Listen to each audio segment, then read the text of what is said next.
para romo, ramani yang hadir, para keluarga dari mendiang, Bapak Ibu, saudara-saudari semuanya. Selamat malam, Namo Buddhaya. Bapak Ibu Saudara, malam hari ini dalam rangka di bulan Cengbeng, bulan Patidana, Bapak Ibu Saudara berkumpul membuat upacara Patidana di Wihara Dharma Sundara ini. Terlebih mengundang kehadiran biku agar diberikan pemberian dhamma. Bapak Ibu Saudara, malam hari ini benar-benar banyak sekali dhamma yang penting yang ingin saya sampaikan. Dan jamnya itu rusak Bapak Ibu. Jadi saya tidak tahu ini sampai jam berapa. Sampai pelajarannya habis Bapak Ibu. Bapak Ibu Saudara, yang pertama, dan ini semua nanti berhubungan dengan Patidana kita malam hari ini. Yang pertama adalah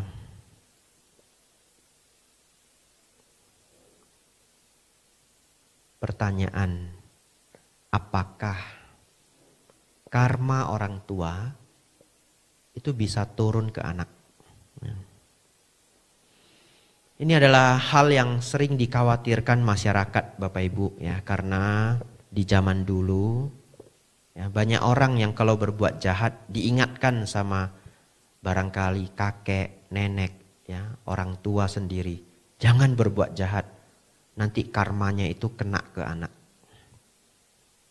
Sehingga ini sudah menjadi ajaran turun-temurun. Namun malam hari ini akan saya bahas sesuai dengan ajaran Sang Buddha. Bapak Ibu Saudara, karma perbuatan orang tua itu tidak bisa turun ke anak. Orang tua berbuat jahat, berbuah penderitaan. Orang tua berbuat baik, berbuah kebahagiaan. Anak juga sama. Kalau anak itu berbuat jahat, anak itu berbuah penderitaan. Walaupun karena ayah dan anak, ibu dan anak itu sangat dekat, tentu kalau anak menderita, orang tua ikut menderita. Kalau orang tua menderita, anak ikut menderita. Tetapi penderitaan itu bukanlah buah karma yang berbuah berkenaan dengan perbuatan tersebut. Contoh, kalau misalkan ayahnya seorang rentenir di zaman dulu, kalau sekarang sudah tidak ada mungkin pedalaman masih ada. Rentenir lintah darat, sehingga orang-orang yang sudah terbelit utang bertahun-tahun bunganya sudah tinggi sekali. Utang awalnya sudah tinggi sekali, tidak sanggup bayar. Akhirnya dia putuskan dengan cara lampau, orang itu kalau tidak mau bayar dihajar. Dihajar masih belum bayar, sita semua barangnya. Sita semua barangnya masih belum bayar, dihajar lagi. Bahkan saya dengar orang zaman dulu, kalau berjudi kalah tidak mau bayar, wah ganjarannya luar biasa. Tapi zaman sekarang hukum sudah kuat. Tidak bisa seperti zaman-zaman dulu lagi. Bapak Ibu Saudara, kejahatan-kejahatan yang dilakukan orang tua tidak turun ke anak. Nanti keburukan-keburukan itu akan berbuah pada waktunya kepada si pelaku saja. Tapi Bante, kok ada ya Bante? Di masyarakat orang tuanya tidak baik, anaknya seperti ikut sial. Anaknya seperti ikut dampak. Nah, inilah poin sangat penting untuk dhamma pertama malam hari ini yang harus Bapak Ibu bawa pulang. Yaitu biasanya karma lampau orang tua itu dekat dengan karma lampau anak. Karma lampau itu dalam artian di sini adalah yang dilakukan sebelum kelahiran ini. Contoh, kalau seseorang selama hidupnya banyak mencuri, banyak mengambil barang milik orang. Mungkin kalau saya beri contoh begini Bapak Ibu belum kena. Coba Bapak Ibu bayangkan ketika barang Anda hilang.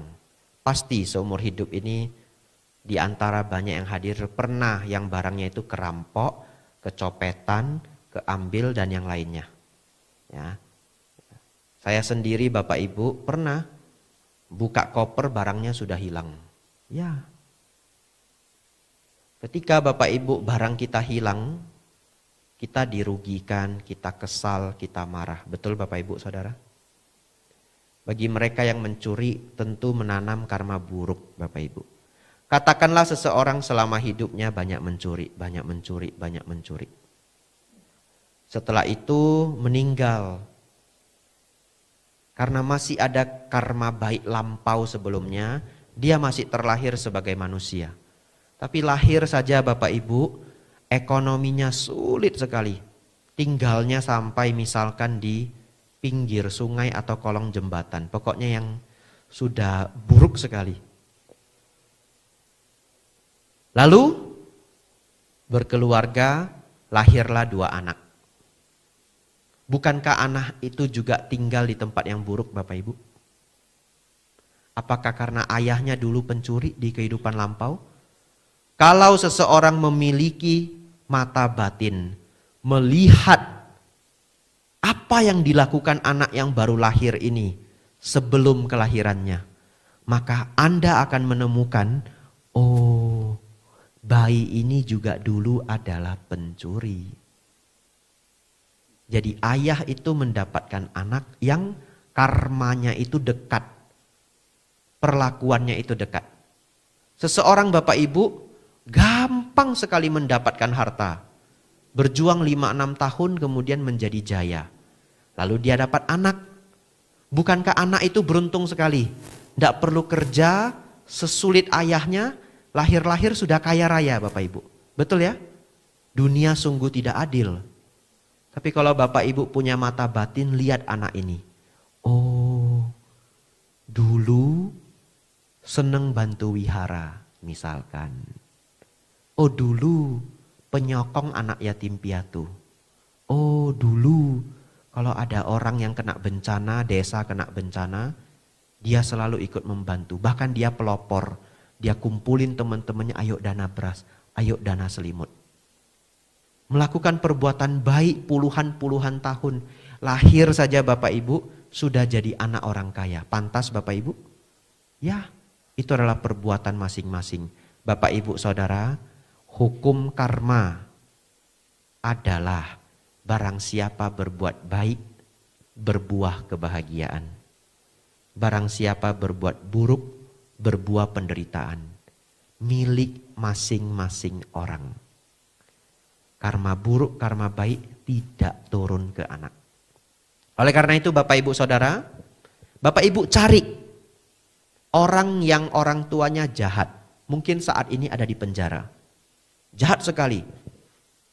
Mungkin pembunuh dan yang lainnya.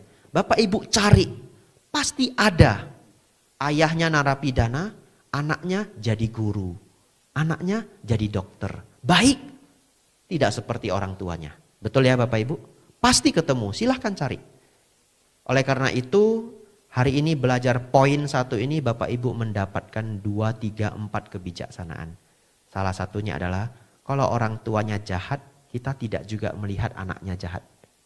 Sebagai umat Buddha kita fair, kita lihat dia sebagai dia. Ya, Bapak Ibu lihat kalau dia baik, dia orang baik. Ya, tidak peduli mungkin kakaknya, mungkin adiknya, mungkin ayahnya, mungkin ibunya. Pertanyaan kedua Bapak Ibu Saudara. Ya, masih jam 4-an, jangan khawatir. Waktu masih banyak ya. Kalau begitu Bante, karma baik orang tua, karma bukan karma baik, karma baik dan buruk. Karma orang tua tidak bisa turun ke anak. Sekarang bagaimana patidana ini? Apa karma anak bisa naik ke orang tua? Betul ya? Sedangkan tadi Bante bilang karma kan milik masing-masing. Kalau begitu malam ini kita patidana, apakah bisa karma kita berikan kepada mereka para mendiang? Oleh karena itu Bapak Ibu Saudara, sebenarnya patidana ini adalah mengajak para mendiang ikut berbuat baik. Caranya bagaimana? Bapak Ibu hari ini datang mendukung wihara. Setidak-tidaknya hari ini datang mendengarkan dhamma. Dan itu adalah kebajikan. Kebajikan ini Bapak Ibu kita ajak para mendiang ikut bahagia. Kebahagiaan yang muncul dari batin para mendiang inilah yang disebut kebajikan melalui pikiran. Ini dia buat sendiri. Tidak ada hubungannya dengan kita. Tetapi karena makhluk peta terutama sangat membutuhkan kebajikan, bahkan kebajikan melalui pikiran itu menjadi kebajikan yang penting buat mereka. Oleh karena itu Bapak Ibu Saudara, ini sembari menghafal, Sang Buddha mengajarkan ada 31 alam kehidupan. Ini kalau saya jabarkan pasti Bapak Ibu besok lupa. Ya. Tapi tidak apa-apa. Nanti ketemu saya jelaskan lagi. 4 alam menderita. 1 alam manusia. 6 tingkat alam dewa. 20 tingkat alam Brahma. 4 alam menderita. Neraka, binatang, alam peta atau alam hantu, lalu alam asura. 1 alam manusia, 6 tingkat alam dewa, 20 tingkat alam Brahma. Apa bedanya dewa dengan Brahma, Bante? Dewa itu dicapai dengan berbuat baik dan menjaga moral. Alam Brahma itu dicapai dengan meditasi. Mereka yang belum bermeditasi paling mentok lahir jadi dewa, tidak bisa lebih. Mereka yang bermeditasi masih bisa naik pangkat, lahir di alam Brahma. Kalau rajin sekali meditasinya mungkin lahir jadi manusia. Terus gabung di STI. Ya. Biar segera mencapai tingkat kesucian yang lebih tinggi. Karena di alam manusia ini kebahagiaan penderitaan datang silih berganti. Di alam manusia inilah bisa melihat dhamma dengan sejelas-jelasnya. Ya, Anda kadang-kadang makan enak, bahagia. Kadang-kadang Anda kram perut, betul ya? Itulah manusia. Kadang-kadang jalan-jalan, paginya jalan-jalan bahagia sekali, naik gunung, melihat pantai, melihat gunung, sejuk dan sebagainya. Pulang sampai di penginapan, kram kakinya. Itulah kehidupan. Kebahagiaan, penderitaan datang silih berganti. Bapak, Ibu, Saudara. Oleh karena itu, sesungguhnya yang paling sering meminta bantuan Bapak Ibu Saudara untuk diberi pelimpahan jasa adalah makhluk peta. Peta itu artinya yang sudah pulang. Pulang kemana? Pulang ke alam hantu. Tetapi Bapak Ibu Saudara, alam itu kan 31. Lucunya umat Buddha itu sangat pesimis. Kalau keluarganya meninggal hari ke-7 meja bunyi sedikit saja. Oh, paman sudah jadi hantu. Oh, bibi sudah jadi hantu. Kursi bergoyang sedikit saja. Oh, itu almarhum pulang, mendiang pulang. Mungkin sudah terlahir jadi hantu. Pertanyaannya, kalau dia terlahir sebagai dewa, apa ndak boleh pulang? Apakah ada label di pintu itu dewa dilarang masuk? Kalau terlahir sebagai dewa ya tentu juga ingin memberitahu keluarganya. Karena dibuat puja di rumah, dia ingin memberitahu keluarganya, saya pulang. Begitu ya. Tetapi Bapak Ibu Saudara, jikalau memang ada para mendiang yang terlahir di alam menderita, Bahkan kadang-kadang umat Buddha sampai mendapatkan mimpi, ya, mendapatkan mimpi, diberitahu bahwa di sana sulit, tolong bantu saya. Ini sudah tepat Bapak Ibu membuat kegiatan yang disebut pemberian jasa patidana. Tetapi kita tidak selalu berpikir mereka yang telah mendiang itu lahir sebagai hantu. Tentu semoga mereka sudah terlahir sebagai manusia lagi, bisa terus berlatih belajar dhamma, atau bahkan terlahir sebagai dewa. Ya. Mana tahu nanti pulang dari sini ada yang bermimpi nanti malam. Keluarganya laporan, saya ini dewa ya, saya ini dewa. Kemarin tuh tak goyang-goyang gorden itu supaya kalian ngerti aja ya. Saya ini enggak hantu ya. Ya. Lalu Bapak Ibu nanti lapor ke saya ya. Bapak Ibu Saudara, nomor 3, ternyata tidak sengaja sudah saya jawab. Alam mana saja Bante yang bisa menerima patidana? Ya, patidana yang Bapak Ibu lakukan malam ini bisa diterima oleh mereka yang terlahir di alam peta, alam hantu, ataupun alam dewa. Kalau sudah lahir jadi manusia Bante, tidak bisa lagi. Kalau mereka sudah terlahir di alam manusia pun tidak apa-apa, betul ya? Tidak menerima jasa tidak apa-apa lagi. Karena sudah terlahir sebagai manusia, tidak datang di sini dia. Jadi untuk menerima patidana itu harus datang di sini.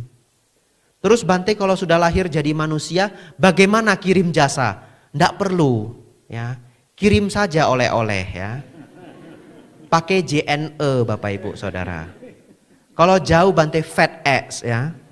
Ya, saya pembinaan keluar dari Wihara Mendut 1 bulan, 1,5 bulan. Pulangnya itu banyak parsel-parsel. Dana untuk Biku Abijato. Ini sudah terkumpul. Kadang saya tidak tahu isinya apa. Saya buka itu. Seperti dapat kado Sinterklas Bapak Ibu Saudara. Dari seluruh Indonesia barangnya. Saya buka. Oh kaos kaki. Ya. Saya buka. Oh topi. Emang Bante pakai topi? Ada topinya Biku Bapak Ibu ya. Tapi hanya boleh dipakai ketika tidak upacara. Topinya itu biasanya rajutan. Kami pakai kalau di tempat yang sangat dingin. Di Indonesia mah ndak usah ya. Udah terbuka semua masih panas Bapak Ibu Saudara. Ya, tapi ada topi rajutan. Warnanya coklat juga. Bapak Ibu Saudara. Para makhluk peta. Peta artinya yang telah berpulang. Ya bahasa kasarnya hantu ya. Bahasa yang baik itu peta. Tapi kalau dari awal saya bilang peta, yang dengar di sini mungkin separuh atau sepertiga ndak ngerti. Ya, peta yang telah pulang, para mendiang. Mereka bisa menerima jasa Bapak Ibu ya. Kemudian para dewa tidak diberi jasa pun tidak apa-apa. Hidupnya sudah baik. Namun kalau Bapak Ibu ada keluarganya yang sudah terlahir sebagai dewa, lalu Bapak Ibu berbuat jasa, dan dia bisa menjadi sangat senang. Merasa dihargai, merasa diingat ya, merasa dihormati. Barangkali Bapak Ibu, para dewa itu lantas membantu. Tiba-tiba besok Bapak Ibu jualan buka toko ya, pelanggannya 3 kali lipat. Begitu ya. Ya. Para dewa itu kalau berniat itu sangat bisa membantu para manusia. 2 poin terakhir Bapak Ibu. Panjang Bapak Ibu. Tapi panjang enggak apa-apa. Hari ini saya enggak ada limitnya. Hari ini saya bebas ya. Bapak Ibu Saudara, nomor 4. Di sini saya tulis kebiasaan negara Buddhis. Ya, ternyata Bapak Ibu Saudara, kalau di negara Buddhis ya, di Thailand, di Sri Lanka, di Burma, di Laos, kegiatan patidana seperti ini itu bisa seminggu Bapak Ibu. Ya. Dan setiap malam itu ada biku yang membabarkan dhamma. Di Indonesia ini cukup unik. Setiap upacara patidana umumnya bantenya itu ceramah mengenai patidana. Tetapi kalau di negara Buddhis belum tentu. Bikunya ceramah dhamma. Topik dhamma apa saja boleh. Jalan mulia berunsur 8, mungkin anicca dukkha anatta, mungkin 8 kondisi dunia. Kenapa? Agar para mendiang mendapatkan jasa. Dan kegiatan ini bisa berlangsung selama 7 hari.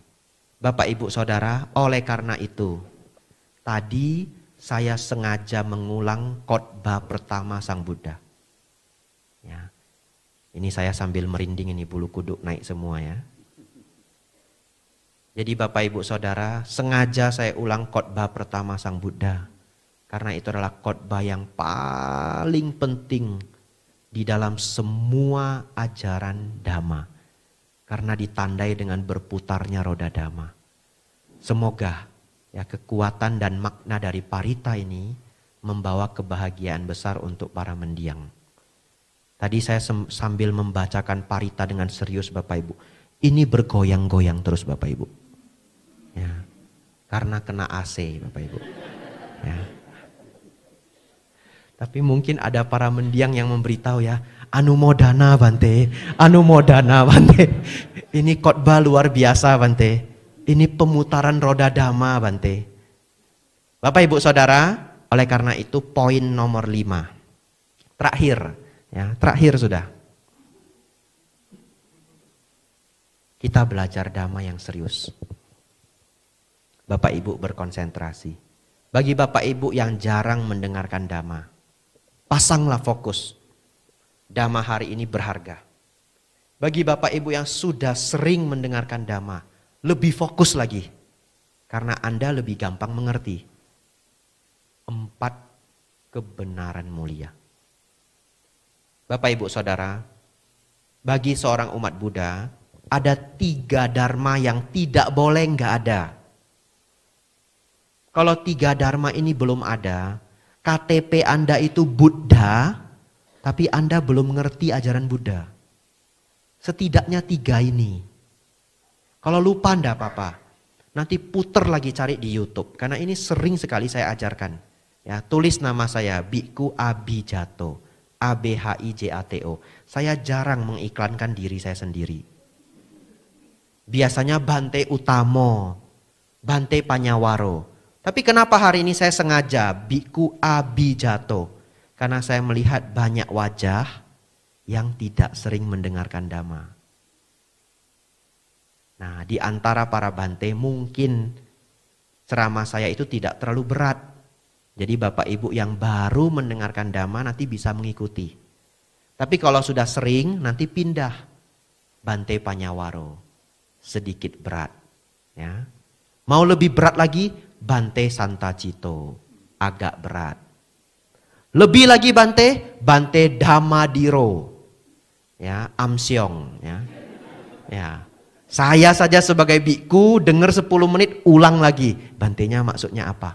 Tapi kalau Bapak Ibu bisa menangkap maknanya sangat luar biasa. Kita kembali Bapak Ibu ya. Bhikkhu Abhijato. ABHIJATO. Cuma di sini saya iklan diri saya sendiri. Sudah bohwat ini. Karena saya lihat ini banyak yang belum sering dengar Dhamma. Ya. Saya seminggu khotbah 3-4 kali Bapak Ibu. Jadi saya ada radarnya nih, lihat wajah Bapak Ibu saya tahu. Ya, yang mana yang sudah sering dengar Dhamma, yang mana yang baru-baru dengar Dhamma. Bapak Ibu Saudara, 3 topik Dhamma harus paham. Nomor 1 dan 2 gampang. Kita ambil nanti yang nomor 3. Nomor 1, tahu baik dan buruk. Ya, leluhur kita dari kita kecil, yang penting jadi orang baik. Yang penting jadi orang baik. Betul ya? Ya, bahkan kita diajarkan yang penting jadi orang baik aja udah luar biasa. Ini udah dapet yang 1 ini. Apa itu baik Bante? Melakukan hal-hal yang bermanfaat bagi diri sendiri, bermanfaat bagi makhluk lain. Tidak merugikan diri sendiri, tidak merugikan makhluk lain. Ini saja.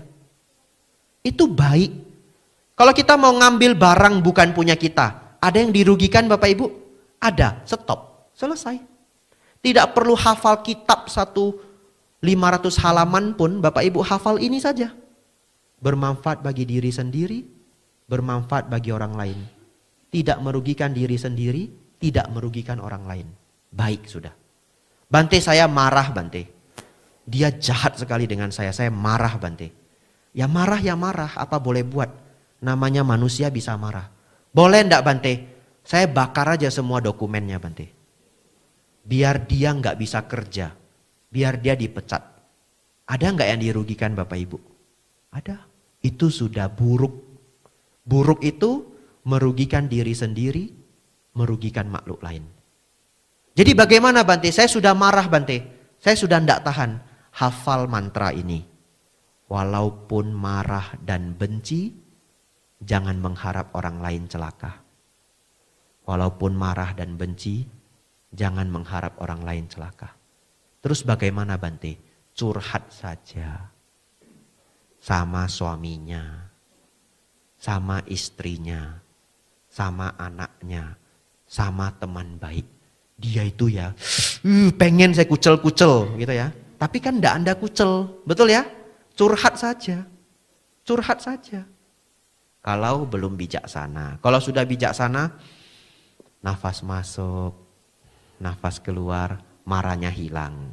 Besok kumat lagi.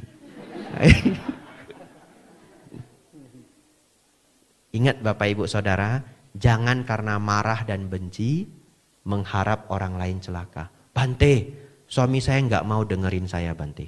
Istri saya nggak mau dengerin saya. Anak saya nggak mau Bante. Saya nggak punya teman Bante. Saya harus curhat ke siapa? Curhat dah ke para biku, kecuali saya. Ya, cari dah Bante yang lain ya. Ya kadang umat terlalu sering curhat ke kami ikut stres juga Bapak Ibu ya. Ya, tapi kalau Anda tidak punya teman, tidak punya sahabat, cari para Bante, kecuali saya, gitu ya. Ya, Bante siapa Bante? Oh banyak ya. Saya nggak berani sebut juga itu direkam nanti saya dimarahi ya. Nah, Anda cari dah ya Bante-Bante. Di Mendut ya ada biku. Saya jarang di Mendut sekarang saya pergi saya. Ya, di Jakarta banyak biku ya. Ya. Tapi maunya sama Bante boleh, boleh. Kalau pas saya di sini ya, buat janji dulu ya, boleh. Bapak Ibu Saudara, baik. Pertama, mengenal baik dan buruk. Kedua, memahami hukum Kamawipaka. Gampang ini. Berbuat baik, berbuah kebahagiaan. Berbuat buruk, berbuah penderitaan. Tetapi Bapak Ibu, kadang hasilnya nggak langsung nampak. Hasilnya itu bisa lama. Tapi Bapak Ibu, kadang kalau kita masih kecil, umur 10 tahun, kita ditampar sama teman kita karena badannya lebih besar. Pertanyaan saya, di umur 45 tahun kita masih ingat enggak? Masih. Kalau tamparannya itu sangat menyakitkan.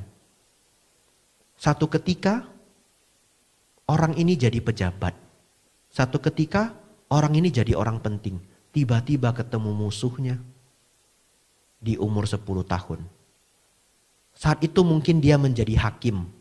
Tiba-tiba musuhnya yang umur 10 tahun itu nampar dia Bapak Ibu. Sudahlah. Bapak Ibu pernah baca itu bulir-bulir undang-undang toh?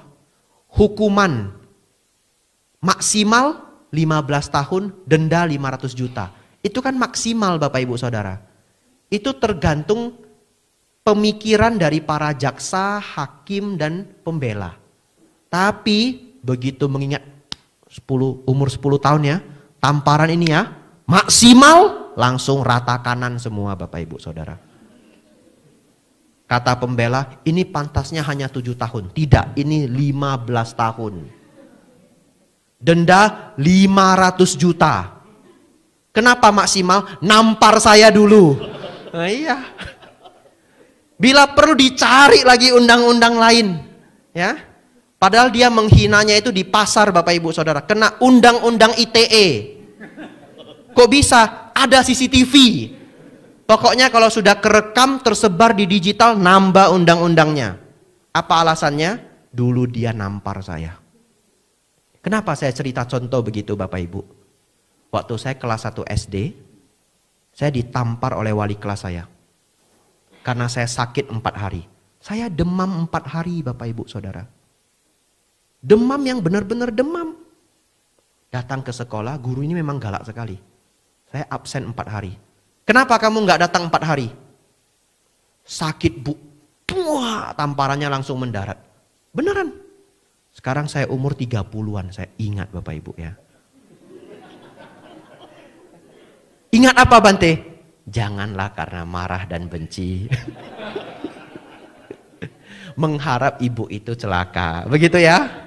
Bukan yang undang-undang itu Bante. Bukan ya. Direkam itu. Jejak digital ya.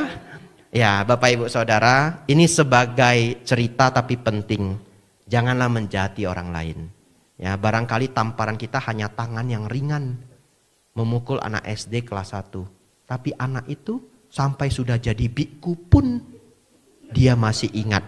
Ya saya cuma ingat aja, nggak dendam ya. Kalau ketemu pasti saya panggil, selamat pagi Bu, terus pergi ya.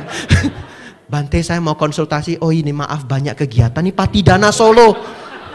Ada Patidana Solo Bu, mohon maaf.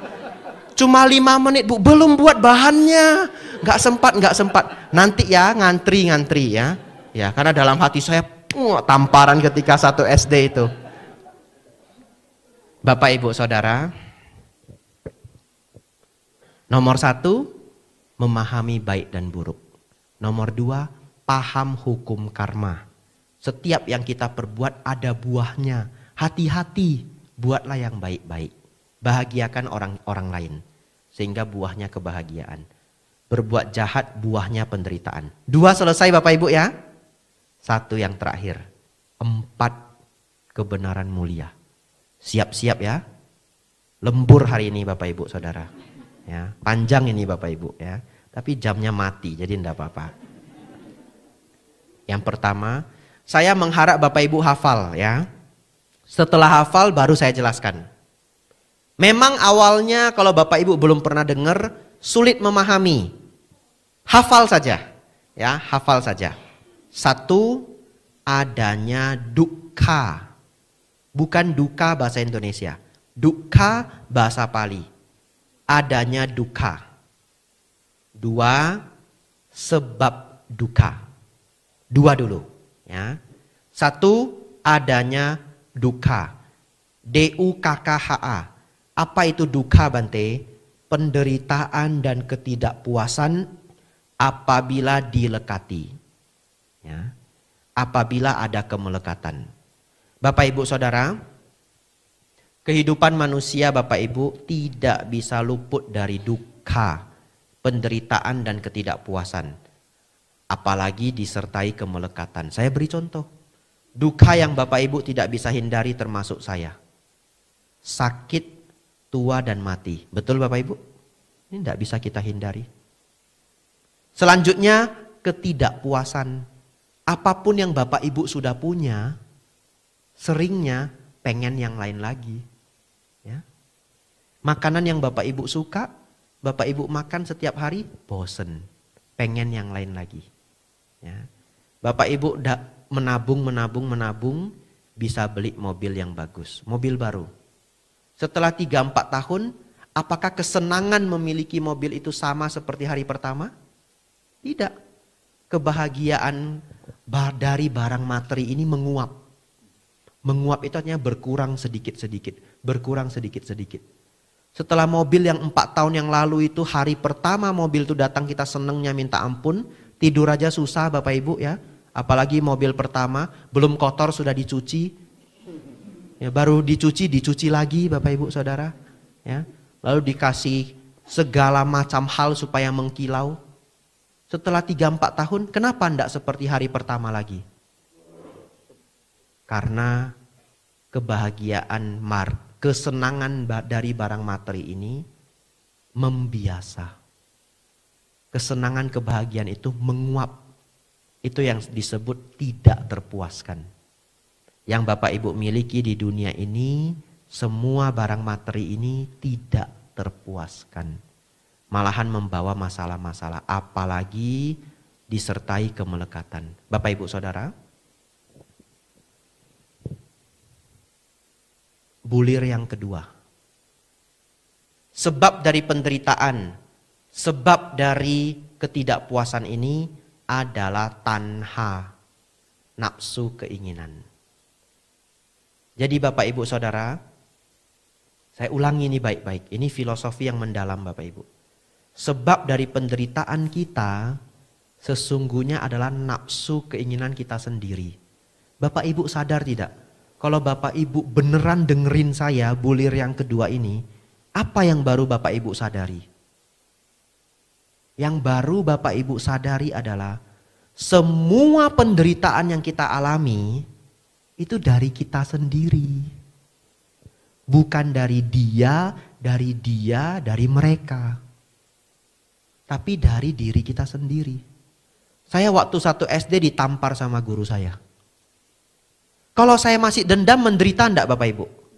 Menderita. Saya tidak dendam lagi. Bagi saya kesalahpahaman itu wajar terjadi. Mungkin sebelumnya guru itu ditipu sama anak yang bandel, betul ya? Pura-pura absen 4 hari, ternyata pergi main-main. Lalu ketika ditanya alasannya sakit. Getah dari keburukan anak itu jatuh ke saya. Tapi sesungguhnya kan karma buruk saya hanya berbuah, betul ya? Namanya hidup saya juga membawa karma baik, membawa karma buruk. Ditampar ibu itu saya hanyalah sial.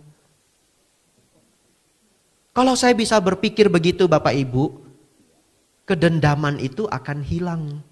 Kemarahan itu akan berkurang setidak-tidaknya 80%. 20% Bante masih ingat. Misalkan ya. Ya tentulah kalau belum mencapai tingkat arahat, kalau Bapak Ibu dijahati ya masih ingat ya. Ada loh saya ketemu umat Bapak Ibu Saudara. Dia cerita curhat ke saya. Saya nggak dendam Bante, saya tuh orangnya nggak dendam lagi, cuma masih ingat gitu. Ya saya pikir ya masih ingat itu ya levelnya lebih rendah. Bapak Ibu Saudara,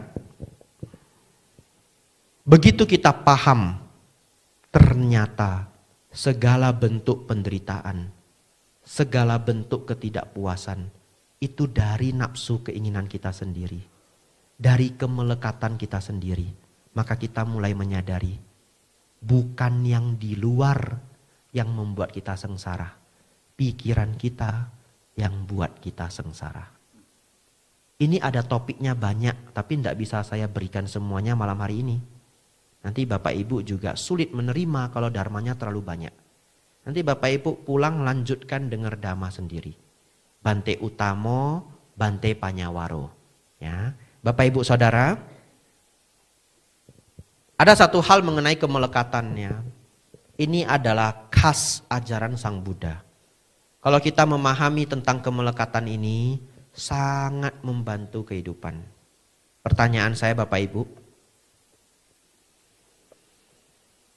kalau di tempat Bapak Ibu bekerja, atau kalau Bapak Ibu di sini saudara-saudari ada yang masih kuliah. Kalau di tempat kerja, tempat kuliah kita, ada teman, ada kolega yang kita itu tidak akrab. Cuma pernah lihat wajahnya. Atau sekedar tahu namanya. Ya, karena kalau kita bekerja di perusahaan besar mungkin karyawannya 1000. Mungkin 5000. Kita ketemu tapi kita tidak kenal. Di sekolah juga sama. Di perkuliahan juga sama. Satu ketika kita mendengar kabar dia meninggal Bapak Ibu Saudara. Apakah kita bersedih? Biasanya kita ikut berempati. Tapi tidak sampai sedih. Karena tidak kenal sama sekali. Betul ya? Cuma sekedar tahu nama. Apalagi kalau tidak tahu nama. Kalau tahu nama kadang-kadang kita masih prihatin, kasihan ya, masih muda. Tapi Bapak Ibu Saudara, kalau itu teman kita sendiri, sudah bergaul 10 tahun terus meninggal. Orangnya baik, selalu menemani kita. Apakah kita sedih Bapak Ibu Saudara? Sangat sedih. Apa yang membedakan kedua orang itu? Bukankah memang manusia bisa meninggal? Bukankah wajar saja kalau manusia itu mati? Yang membedakan adalah kalau kita kenal, kita melekat. Kalau kita melekat, kita akan sedih. Kalau pasangan hidup Bapak Ibu semakin sayang, ketika berpisah semakin sedih. Kalau tidak sayang Bante ditanya-tanya kapan kamu mati? Apa yang membedakan? Kemelekatan. Itulah bagian dari nafsu keinginan. Ya. Apa hubungannya Bante kemelekatan dengan nafsu keinginan? Ya kemelekatan itu nafsu keinginan. Ingin selalu bersama. Ingin selalu bertemu. Terus bagaimana Bante? Ya wajar. Kalau hidup bersama kan jadi sayang kan wajar Bante. Ya. Inilah dharma Bapak Ibu. Sang Buddha mengajarkan kita. tetaplah sayang. Tetaplah memberikan cinta kasih. Tapi pelan-pelan kurangilah kemelekatan. Bagaimana caranya Bante? Bapak Ibu dengar baik-baik. Bapak Ibu akan akan paham apa yang ingin saya sampaikan. Ada seorang anak melekat dengan orang tuanya. Katakanlah ayah atau ibu. Seorang anak melekat dengan ibunya tapi tidak sayang. Anak yang kedua sayang dengan ibunya tapi tidak melekat. Mari kita beri contoh. Anak yang pertama tidak sayang tapi melekat. Setiap hari Bapak Ibu, dia juga tidak pernah beliin apa-apa untuk orang tuanya. Kalau makan yang enak, makan sendiri. Kalau gajian, senang-senang sendiri. Kalau bicara dengan orang tuanya, ngebentak. Kalau diberi nasihat, melawan. Kalau sudah pergi, tidak pulang, tidak menelepon orang tuanya. Sayang Bapak Ibu? Enggak. Kalau sayang seperti apa? Bayangkan saja kalau sayang itu seperti baru pacaran. Sudah makan belum?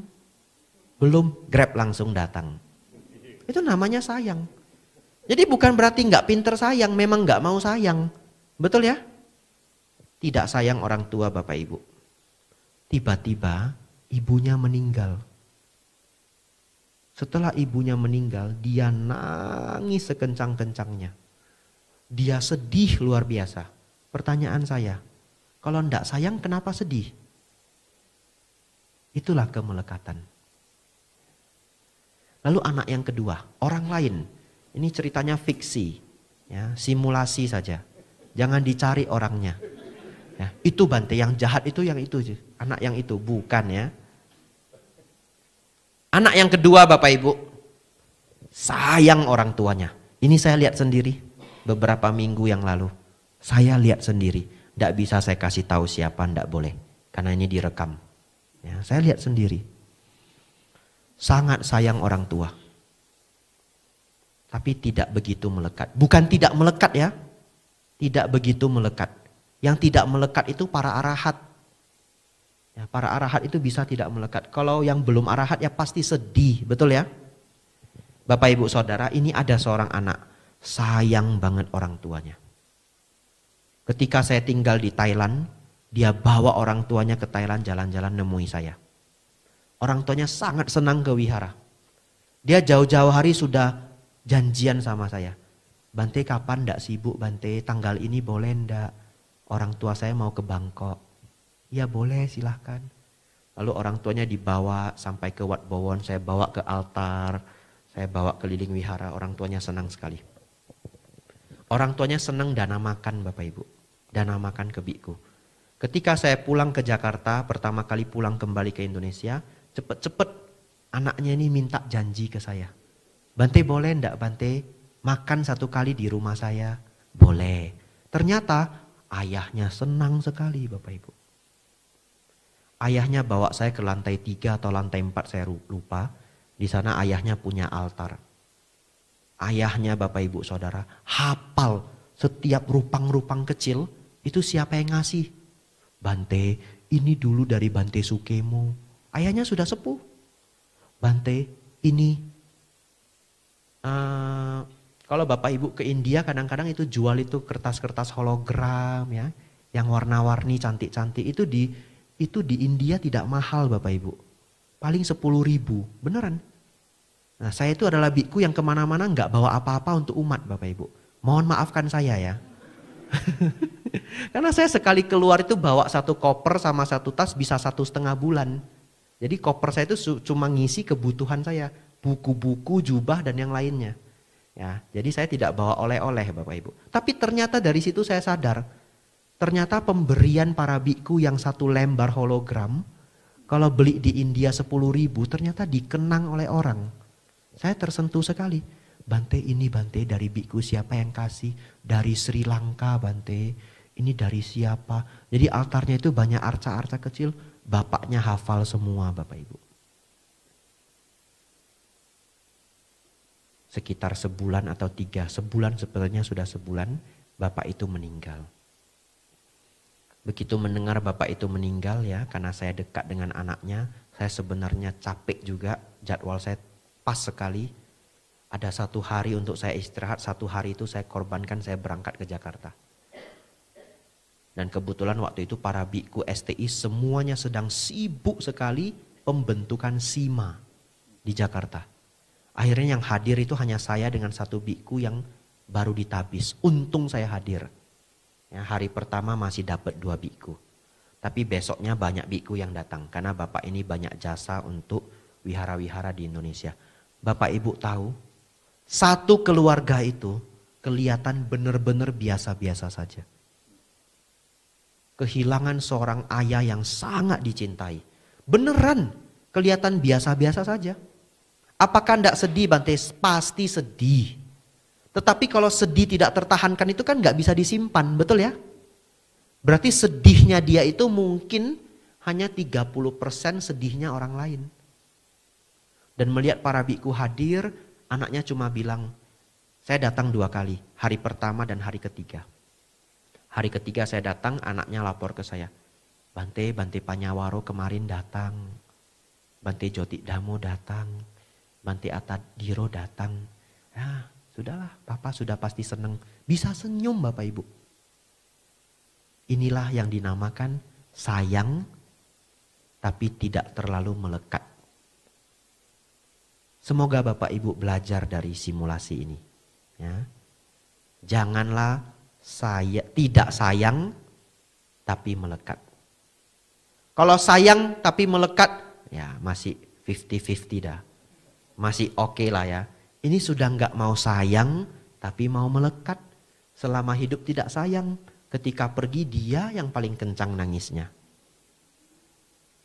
Belajarlah sayang. Kurangi kemelekatan. Bagaimana caranya Bante ngurangi kemelekatan? Tidak ada ilmu yang lain. Sering mendengarkan dhamma. Karena saya sendiri itu baca buku dhamma 1,5 tahun, baru saya merasa kemarahan saya berkurang. Kemelekatan saya berkurang ketika saya masih umat.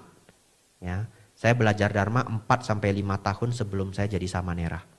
Tapi efeknya itu benar-benar terlihat 1,5 tahun setelah saya sangat rajin belajar dhamma. Pulang dari sini Bapak Ibu, kembangkanlah kebiasaan. Dengarlah dhamma seminggu sekali, seminggu 2 kali. Bapak Ibu Saudara, yang pertama ada duka. Yang kedua, sebab duka adalah nafsu keinginan. Yang mana nanti bisa berkembang jadi kemelekatan. Yang ketiga, kalau nafsu keinginan lenyap, penderitaan lenyap. Betul ya? Karena sebabnya adalah nafsu keinginan. Buktinya kalau kemelekatan berkurang, sedih berkurang. Betul ya? Jadi kalau nafsu keinginan berkurang, penderitaan berkurang. Jadi yang ketiga ini disebut lenyapnya duka. Ya, lenyapnya duka ini kita sebut pencapaian nibbana. Tapi ini adalah keadaan di mana nafsu keinginan menjadi lenyap. Yang keempat Bapak Ibu, jalan mulia berunsur 8. Yang disebut jalan lenyapnya duka. Saya ulang agar Bapak Ibu hafal. Nomor 1, adanya duka. Nomor 2, sebab duka adalah tanha, nafsu keinginan dan kemelekatan. Nomor 3, lenyapnya duka. Kalau tanha nafsu keinginan lenyap, penderitaan juga lenyap. Nomor 4, jalan menuju lenyapnya duka. Bapak Ibu Saudara, biasanya saya mengajar jalan mulia berunsur 8 ini, jalan menuju lenyapnya duka ini 1,5 jam.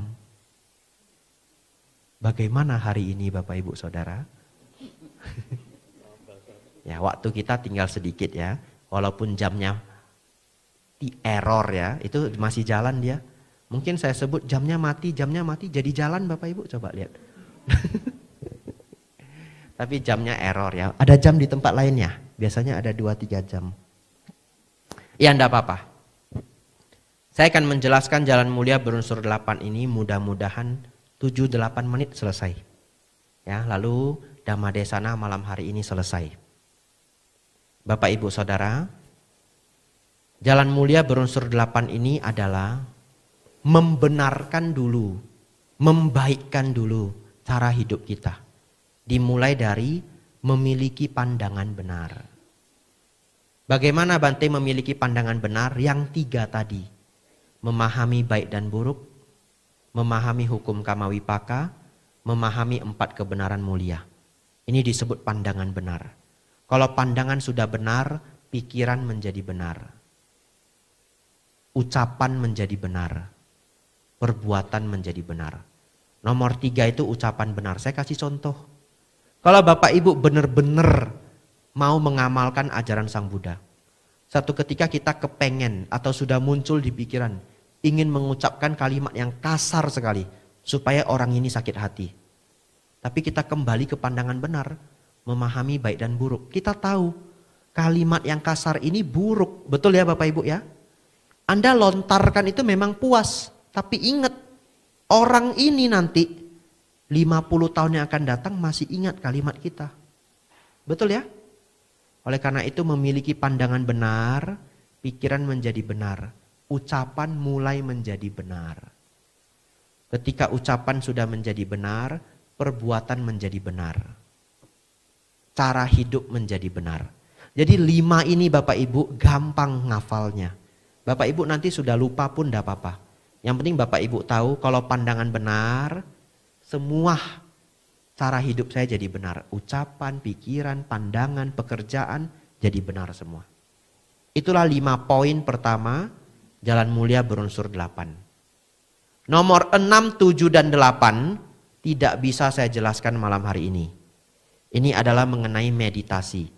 Tapi sebenarnya 3 ini agar pikiran batin kita menjadi damai. Kalau Bapak Ibu punya batin yang damai, maka kemarahan berkurang. Kalau kemarahan kita berkurang, semua juga menjadi baik. Kadang-kadang orang itu bukan gak mau berucap baik, mau, tapi sudah marah. Betul ya? Bante saya bukan gak ngerti, Bante saya ngerti, tapi marah Bante gak bisa kontrol lagi. Oleh karena itu kontrolnya harus ditambah. Kontrolnya itu apa? Inilah 6, 7, 8. Nomor 6 apa? Usaha benar. Pikiran buruk yang belum muncul diusahakan tidak muncul. Pikiran buruk yang sudah muncul dilenyapkan. Pikiran baik yang belum muncul diusahakan agar muncul. Pikiran baik yang sudah ada dikembangkan. Intinya yang buruk dibuang, yang baik dikembangkan. Apa itu maksudnya Bante pikiran buruk dibuang? Tadi saya kecil ditampar sama guru saya. Dendam itu harus dibuang. Mungkin beliau salah paham. Ya sudahlah. Jadi guru juga nggak gampang, betul ya? Jadi guru itu stres loh. Gaji kecil, pekerjaan banyak, anak-anak bandel. Wajar dah. Nah pemikiran ini kan membuang pikiran buruk saya, betul ya? Bagaimana mengembangkan pikiran baik? Ya sudahlah, karma buruk saya berbuah. Wajar saja. Wong jalan di jalan raya itu aja bisa kesenggol batu. Bisa juga jatuh, betul ya? Ya guru saya itu hanya seperti batu, misalkan ya. Saya hanya kesenggol pas dia lagi ada masalah mungkin, pas dia salah paham mungkin. Kembangkan pikiran baik. Ya. Jangan marah, jangan marah, jangan marah. Setelah itu Bapak Ibu, perhatian benar. Memperhatikan sesuai dhamma. Kalau Bapak Ibu sudah sering mendengarkan dhamma, nanti perhatian benar ini muncul sendiri. Tidak perlu khawatir. Jadi tidak saya jelaskan lagi malam hari ini. Yang 8, meditasi benar. Ya. Bagaimana meditasi benar Bante? Nanti ikut kelas meditasi di wihara ini. Setiap hari Selasa ya, Pak Bekti ya. Jumat. Rebu Jumat ya. Gurunya salah satunya Romo Joni. Ya. Nanti daftar Bapak Ibu ya. Ikut latihan meditasi. Itu nomor 8-nya. Nggak bisa saya uraikan hari ini. Terlalu panjang. Hari ini saya mengajar dhamma paling komplit. Selama saya menjadi biku, kegiatan Patidana itu tidak pernah ada dhamma sekomplit ini. Baru malam hari ini. Ya tahun-tahun sebelumnya kalau Patidana saya bahas apa? Bahas hantu Bapak Ibu. Ya, karena orang memang senang dengerin hantu. Ya, tapi karena saya yakin umat Buddha di Solo itu senang mendengarkan dhamma, Saya berani ngangkat topik dhamma yang agak tinggi. Kalau di provinsi lain Bapak Ibu ini sudah tidur semua. Beneran ya. Di Solo ini paling luar biasa. Bapak Ibu mendengarkan sampai benar-benar habis. Itulah 4 kebenaran mulia Bapak Ibu. Mari Bapak Ibu boleh memejamkan mata. Saya ulang pelan-pelan lalu kita tutup.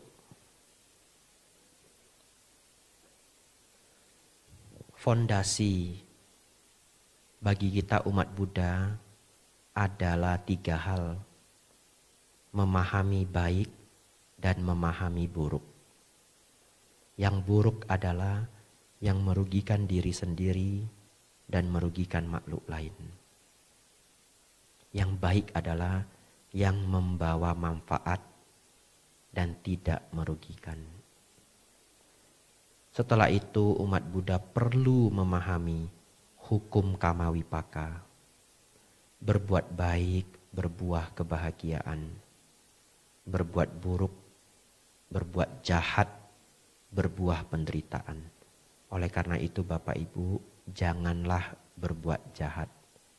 Walaupun marah dan benci, janganlah mencelakakan orang lain. Janganlah mengharapkan orang lain celaka. Setelah itu kita umat Buddha mengembangkan pemahaman 4 kebenaran mulia.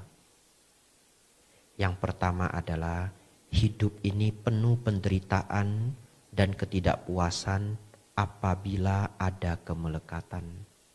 Hidup diwarnai oleh duka. Yang kedua, sebab duka adalah nafsu keinginan yang disebut tanha. Yang ketiga, ada keadaan lenyapnya penderitaan. Tanha lenyap, duka pun lenyap. Yang kita sebut dengan pencapaian nibbana atau pencapaian arahat. Yang keempat, jalan menuju lenyapnya duka. Sang Buddha mengajarkan kita 8 hal untuk dikembangkan. Pandangan benar, pikiran benar, ucapan benar, perbuatan benar, penghidupan benar, usaha benar. Pikiran buruk yang belum muncul diusahakan tidak muncul. Pikiran buruk yang sudah ada dilenyapkan. Pikiran baik yang belum muncul diusahakan agar muncul. Pikiran baik yang telah ada dikembangkan. Setelah itu umat Buddha senang mendengarkan dhamma, akan muncul perhatian benar, memperhatikan sesuai dengan dhamma.